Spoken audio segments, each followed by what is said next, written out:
அந்த அரண்மனை போன்ற வீட்டில் அவள் தனிமையில் அமர்ந்திருந்தாள். சோலை பசுமை சூழ்நிலையில் தனியாக எண்ணங்களை செய்கையில் அவளை அழைத்து வந்தவன் யார் என விளக்கமில்லை.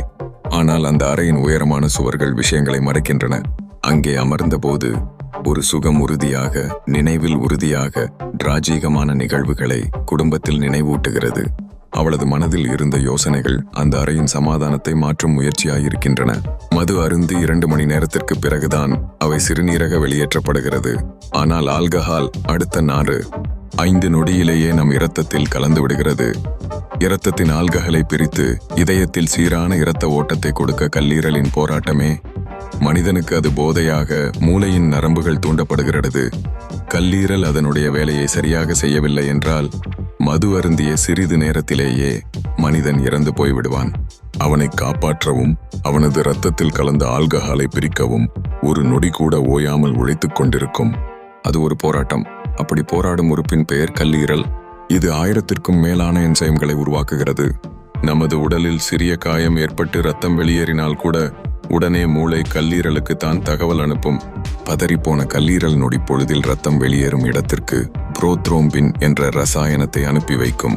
அந்த ரசாயனம் ரத்தம் வெளியேறிக் கொண்டிருக்கும் இடத்தில் ஒரு சிலந்தி வலை போன்ற ஒரு அமைப்பை ஏற்படுத்தி இரத்தத்தை உறைய செய்துவிடும். இதனால் இரத்த வெளியேற்றம் தடுக்கப்படுகிறது. கல்லீரல் மட்டும் இந்த வேலையை செய்யவில்லை என்றால் ஒரு சின்ன காயம் போதும் நம்மை கொல்வதற்கு. இன்றைக்கு லேசான தலைவலி என்றாலும், உடல் மெலிவதற்கு என்றாலும், சத்து பற்றாக்குறை என்றாலும் மாத்திரைகளாக உள்ளே தள்ளுகிறோம். இந்த மாத்திரைகள் எல்லாவற்றிலும் நச்சுத்தன்மை நிறைந்திருக்கிறது. அந்த நச்சுத்தன்மையை உடலில் சேராமல் தடுத்து நம் உடலை பாதுகாப்பது கல்லீரல் தான். மதுவிலும் ஏராளமான விஷத்தன்மை உள்ளது.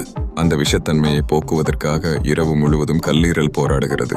கல்லீரல் விஷத்திற்கு எதிராக போராடும் வரைதான் குடிகாரர்கள் எவ்வளவு குடித்தாலும் அசராமல் நிற்பேன் என்று வசனம் பேச முடியும். கல்லீரல் கெட்டுவிட்டது என்றால் அவரால் ஸ்டெடியாக மூச்சு கூட விட முடியாது. அப்புறம் எங்கு வசனம் பேசுவது? கல்லீரல் ஒருவருக்கு சரியாக இல்லையெனில் சாப்பிடும் எந்த உணவும் செரிக்காது. வயிறு உப்பி புளித்த மாவு போல அது வயிற்றிலும் குடலிலும் இருக்கிறது. அத்தகைய முக்கியமானதொரு ஜீரண உறுப்பு இது. அதற்காக எவ்வளோ அடிச்சாலும் தாங்குதே. ரொம்ப நல்லது போல என்று தாறுமாறாக அதற்கு கஷ்டம் கொடுக்க கூடாது. கண்மூடித்தனமாக அளவு கடந்து குடிக்கிற போது கல்லீரல் வீக்கத்தை தடுக்க இயலாது. கல்லீரலை கழுதையோடு ஒப்பிடுவார்கள். கழுதை எவ்வளவு பாரத்தை அதன் மீது தொடர்ந்து ஏற்றிக்கொண்டே இருந்தாலும் அசராமல் சுமக்கும். அதே கழுதை படுத்துவிட்டால் திரும்பவும் எழுந்திருக்காது.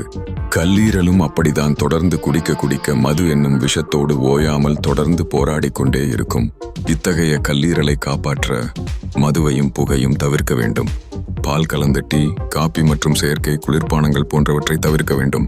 அதற்கு பதிலாக கருப்பட்டி காபி, சுக்கு காபி, பால் கலக்காத இஞ்சி டீ மற்றும் எலுமிச்சை டீ, இயற்கையான பழச்சாறுகள், கரும்புச்சாறு, பதநீர், மோர் போன்றவற்றை பருகலாம். உணவை நிதானமாக மென்று விழுங்க வேண்டும். நமக்கு அசதியாக இருக்கும்போது ஓய்வுக்கு முன்னுரிமை அளிக்க வேண்டும். முடிந்தவரை தொட்டதற்கெல்லாம் ஆங்கில மருந்துகள் உட்கொள்வதை தவிர்க்க வேண்டும். கல்லீரல் காத்து நலமாய் வாழ்வோம்.